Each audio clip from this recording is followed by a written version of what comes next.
Bien, petite vidéo numéro 2 consacrée au rapport d'activité. Je m'appelle Philippe Géléoc, donc je travaille en fait au conseil départemental du Finistère en tant que chargé de mission insertion sociale. Et parallèlement à cette activité, à cet emploi principal au conseil départemental, j'interviens en fait dans le domaine de la formation depuis 2003.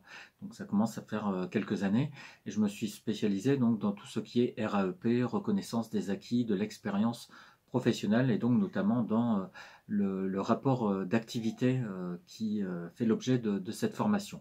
Alors, ça veut dire quoi? Ça veut dire que j'ai dispensé quantité de formations à l'université, que j'ai rencontré des dizaines et des dizaines de groupes pour des formations, que j'ai accompagné des personnes dans la rédaction du rapport d'activité. Là, ça se compte en dizaines aussi, des dizaines et des dizaines de professionnels pour les aider à rédiger leur rapport d'activité. Et puis, il m'est arrivé de faire passer, cette fois-ci, je pense que ça se compte en centaines, des centaines d'euros avec des étudiants, des professionnels en formation continue également. Donc, je fais passer des euros blancs lorsque des personnes se trouvent admissibles à des concours. Donc, je dispense pardon, des cours, je fais passer des euros, j'accompagne des personnes dans la rédaction du rapport d'activité et il m'est arrivé également d'écrire un ouvrage lié à la RAEP, un ouvrage aux éditions Fouché qui n'est plus accessible, je pense, maintenant qu'en format électronique, parce que les éditions Fouché ont été reprises, je crois, par les éditions Hatier ou quelque chose comme ça. En tout cas, l'ouvrage est accessible en version électronique.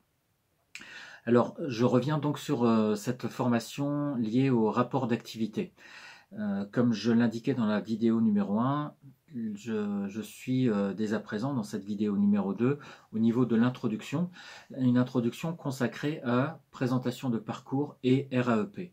Pourquoi présentation de parcours et RAEP? Donc je l'indique à nouveau, c'est parce que le rapport d'activité que vous avez à rédiger, il se situe dans le cadre de la RAEP, dans le cadre de la reconnaissance des acquis de l'expérience professionnelle, et parce que ce rapport d'activité, si on essaye tout de suite de dire les choses, en fait, de quoi s'agit-il?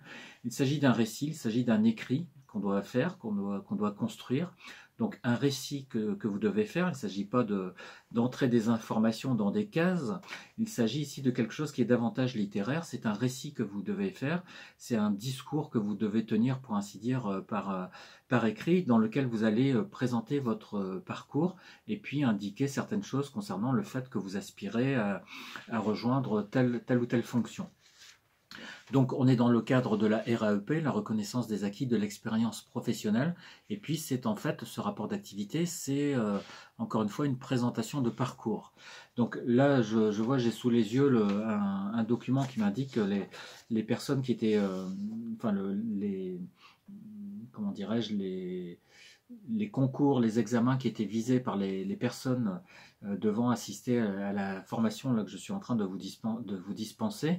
Donc ce sont des personnes qui visent par exemple le concours interne d'accès au grade des techniciens de classe normale ou de classe supérieure, le concours interne d'accès au corps grade d'assistant ingénieur, le concours externe et interne d'accès au grade d'ingénieur d'études de classe normale, donc ingénieur d'études de classe normale, concours externe et interne d'accès au grade d'ingénieur de recherche de deuxième classe, et puis les examens professionnels d'avancement au grade de technicien de classe exceptionnelle et d'ingénieur de recherche hors classe.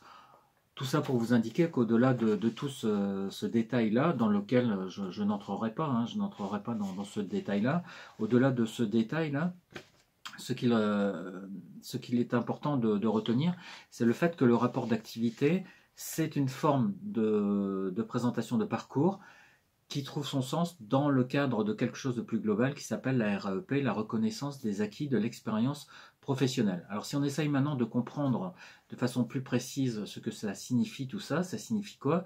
Eh bien ça signifie qu'il y a vous d'un côté et il y a ceux qui vont lire le rapport d'activité, votre rapport d'activité. Donc il y a vous qui avez une présentation de parcours à faire, en fait, dans le cadre de votre rapport d'activité, et puis il y a, j'allais dire, les membres du jury, en tout cas les lecteurs de votre rapport d'activité, le ou les lecteurs de votre rapport d'activité. D'accord? Donc, d'un côté, vous, qui présentez en fait ce qu'a été votre parcours au niveau professionnel, avec différentes étapes, avec peut-être certains virages, avec certains événements particuliers qui caractérisent ce parcours. Et puis en face, ceux qui à un moment donné vont récupérer donc votre rapport d'activité et qui vont cette fois-ci le parcourir des yeux, qui vont le lire, peut-être l'annoter ou en tout cas marquer quelques éléments comme ça, ils vont noter quelques petites choses sur leur bloc-notes à côté pour savoir, enfin se dire à peu près par écrit ce qu'ils pensent concernant votre rapport d'activité. D'accord? Donc vous allez présenter votre parcours, c'est ce qu'on appelle le rapport d'activité, et puis en face, il y a des gens qui vont lire ce rapport d'activité. Alors, présentation de parcours d'un côté de votre part, donc encore une fois l'idée de parcours, donc l'idée de trajectoire, de chemin qu'on a suivi, je suis passé par tel endroit, par tel autre, etc. Donc il va falloir regarder derrière vous, regarder pour ainsi dire dans le rétroviseur, pour voir globalement quel a été votre parcours, et l'idée c'est de restituer cela. Alors, restituer cela en combien de pages? En 2 pages. Ça veut dire que si vous avez par exemple une vingtaine d'années d'expérience professionnelle derrière vous, eh bien vous n'avez que 2 pages pour restituer l'essentiel de ce qu'a été ce parcours.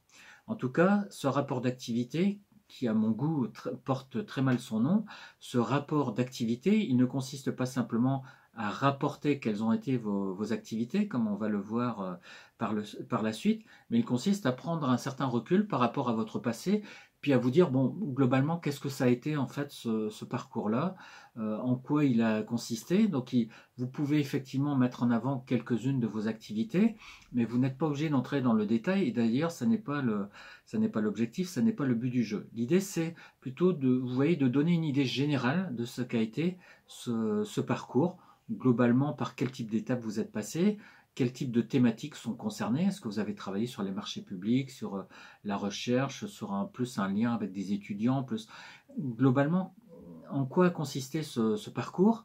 Et l'idée donc c'est de présenter ce parcours. Donc vous, d'un côté, qui présentez ce parcours, et puis en face, des personnes qui vont lire votre rapport d'activité, qui vont lire cela de près, et puis qui vont se poser des différentes questions qu'on verra par la suite, mais des questions liées à la RAEP, à la reconnaissance des acquis de l'expérience professionnelle. Reconnaissance des acquis de l'expérience professionnelle, ça veut dire quoi? En fait, si on dit les choses tout de suite de façon claire, les acquis de l'expérience professionnelle, ce sont les compétences. Ça veut dire que ce rapport d'activité, en fait, il est censé vous donner la possibilité de mettre en avant les compétences que vous avez développées hier, que vous avez mobilisées jusque-là dans votre parcours, vous voyez, dans votre parcours passé. Et on le verra tout à l'heure par la suite plus dans le détail.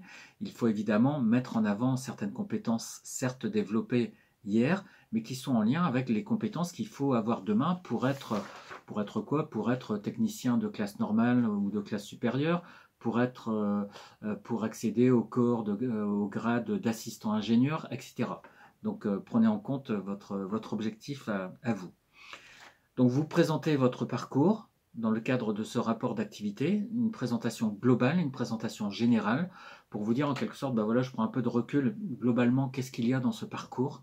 S'il fallait résumer les choses en 2 pages, qu'est-ce que je pourrais dire? Qu'est-ce que je pourrais mettre en avant?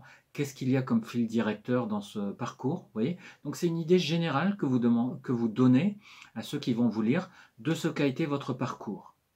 Et ceux qui vont vous lire, ils sont là en fait pour voir évidemment ce qu'a été ce parcours, quelles sont globalement peut-être certaines des activités que vous avez développées, mais surtout quelles compétences vous avez développées, et leur préoccupation, ça va être de savoir s'il y a des compétences que vous avez développées hier qui sont évidemment en très grande relation avec celles qu'il faudra avoir demain pour être ingénieur, pour être assistant ingénieur, etc., etc. Vous voyez? Donc on met en avant dans son écrit des éléments liés au passé, liés aux activités qu'on a eues, liés aux compétences qu'on a développées, et ceux qui sont en face, ils sont là pour ainsi dire pour repérer, qu'il y a bel et bien telle et telle compétence qui ont été développées et qui se trouvent être en fait les compétences qui sont attendues demain chez un ingénieur.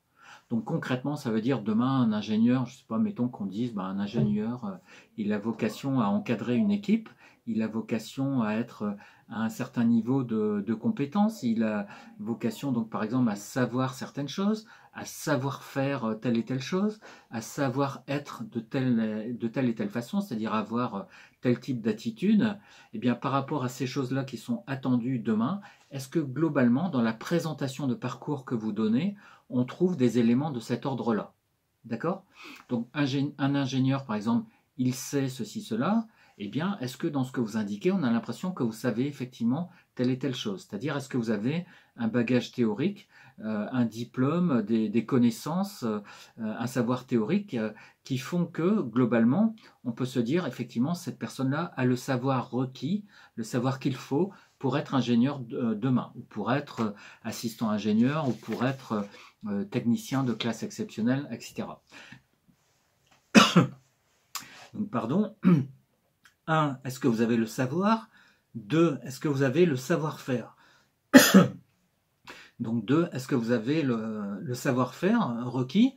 C'est-à-dire, est-ce que, par exemple, demain, si vous avez une réunion à conduire, est-ce que vous avez des compétences au niveau technique pour conduire une réunion? Est-ce que vous savez qu'une réunion, c'est, par exemple, mettre en place un ordre du jour? Est-ce que vous savez qu'une réunion, c'est à un moment donné, donner la parole à des personnes, savoir reprendre la parole, etc., etc.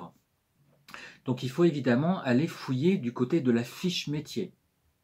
Il faut aller voir dans la fiche métier de l'ingénieur si c'est ingénieur que vous visez, de l'assistant ingénieur si c'est assistant ingénieur que vous visez, du technicien si c'est technicien que vous visez. Il faut aller voir du côté de la fiche métier, globalement, quelles sont les compétences attendues. Et les compétences, vous verrez qu'à chaque fois, c'est sensiblement la même chose. C'est 1, qu'est-ce que j'ai comme savoir? 2, qu'est-ce que j'ai comme savoir-faire? 3, qu'est-ce que j'ai comme savoir-être?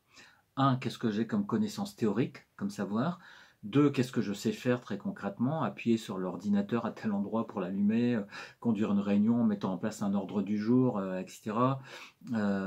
Accueillir de telle façon le public en m'exprimant de telle façon, etc. Donc tout ce qui a trait au savoir-faire. Et puis tout ce qui a trait au savoir-être, c'est-à-dire au niveau relationnel, comment vous vous débrouillez. Alors ça, c'est quelque chose qui sera étudié à la loupe, pour ainsi dire, au moment de l'oral, bien entendu. Mais ici, on est au niveau de la phase de l'écrit, au niveau du rapport d'activité. Eh bien, dans ce rapport d'activité, qui encore une fois porte mal son nom, parce que rapport d'activité, on a l'impression qu'il faut rapporter ses activités, qu'il faut mettre en avant surtout ses activités. Et moi, j'ai tendance à penser que oui, effectivement, il faut parler un peu de ses activités, mais de façon générale, de façon globale. Mais ce qu'il faut surtout faire, c'est mettre en avant ses compétences, donc compétences en termes de savoir, savoir-faire, savoir-être, connaissances théoriques, connaissances techniques, et puis capacité à adopter tel type d'attitude, de comportement dans telle et telle situation au niveau professionnel.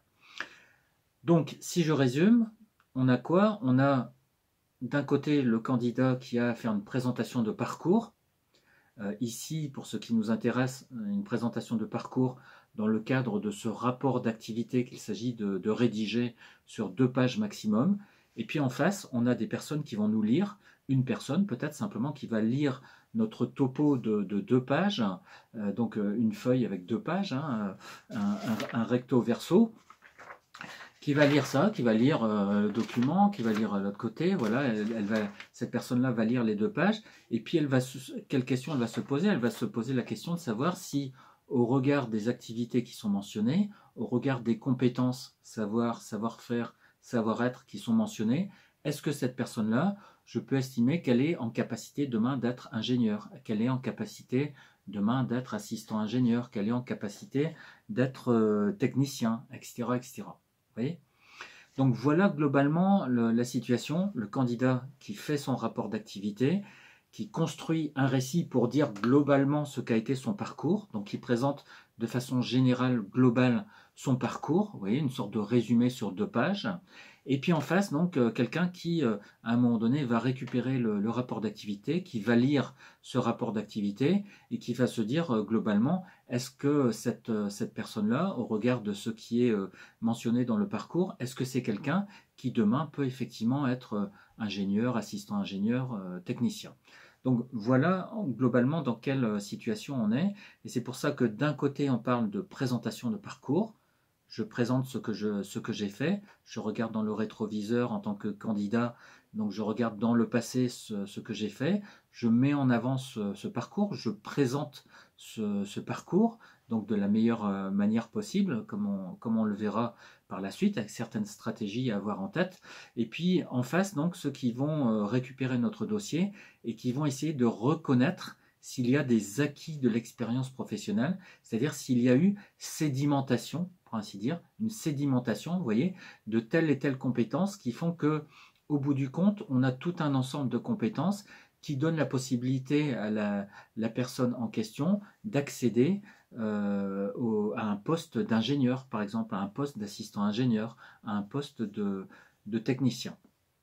Donc évidemment, ça veut dire que du coup, quand on présente son parcours, il faut avoir tout un ensemble de stratégies en tête, mais ça, on verra ça plus en détail par la suite. Donc voilà quelques mots d'introduction sur présentation de parcours dans le cadre de la RAEP, puisque ce rapport d'activité qu'on a à rédiger, c'est une façon de présenter son parcours de façon générale, globale, de telle sorte que ceux qui nous lisent arrivent à repérer si on a fait déjà des activités qui ressemblent à celles qu'on aura à exercer demain et si on a mobilisé des compétences qui seront au nombre de celles qu'il faut avoir demain pour être ingénieur, technicien, assistant, ingénieur. Voilà pour ces quelques mots d'introduction. Donc, et puis, dans la prochaine vidéo, je passerai au premier temps de mon propos, plus centré sur ce thème du rapport d'activité. À plus tard.